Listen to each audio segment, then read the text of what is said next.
So Eagle Dynamics released a patch last week giving multi-threading ability to DCS. Let's see how it affects the benchmarks. Unfortunately, the first thing I notice is that the benchmarking track that I had created is now broken. So I reflew the same mission, trying to duplicate my path, keeping the same views as last time, and from this I created 3 tracks. One for 1080p, one for 1440p, one for 4K.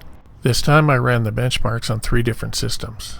The first system is a 3900X with a 2080 Super, a Ryzen 5800X 3D with a 6800 XT, and a Ryzen 7900X with a 4080.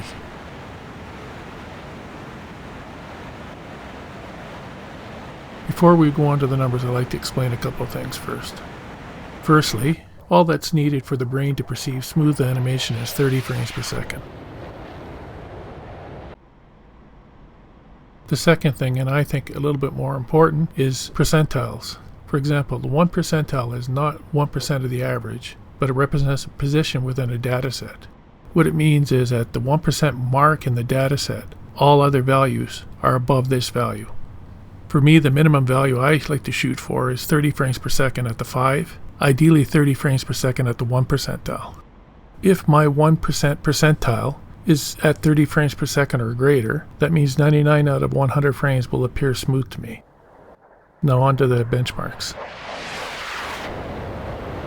First up, Ryzen 3900 2080 Super.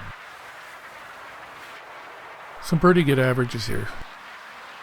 The 5 percentile is certainly above 30, and the 1 percentile, while not making 30, is certainly acceptable. I used this configuration for quite a while with 0 complaints in both multiplayer and single player. Up next, the Ryzen 5800X 3D, Radeon 6800 XT. It's interesting to note that the 1% percentile in the pre-patch was 24.5, post-patch single thread 32.2.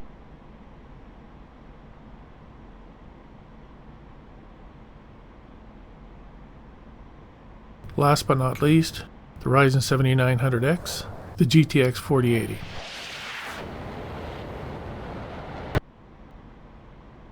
The average FPS in this configuration seems to be capped at 166. And even in lower resolutions, the multi-threading 5% percentile almost matches that.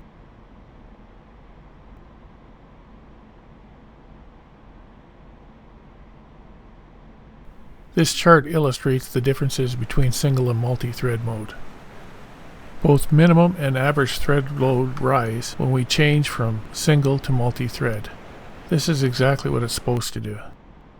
In multi-thread mode, you utilize more threads and leaving less idle. Therefore, the numbers should rise. The net result of all this is higher frames per second. Definitely a step forward. Thanks for watching.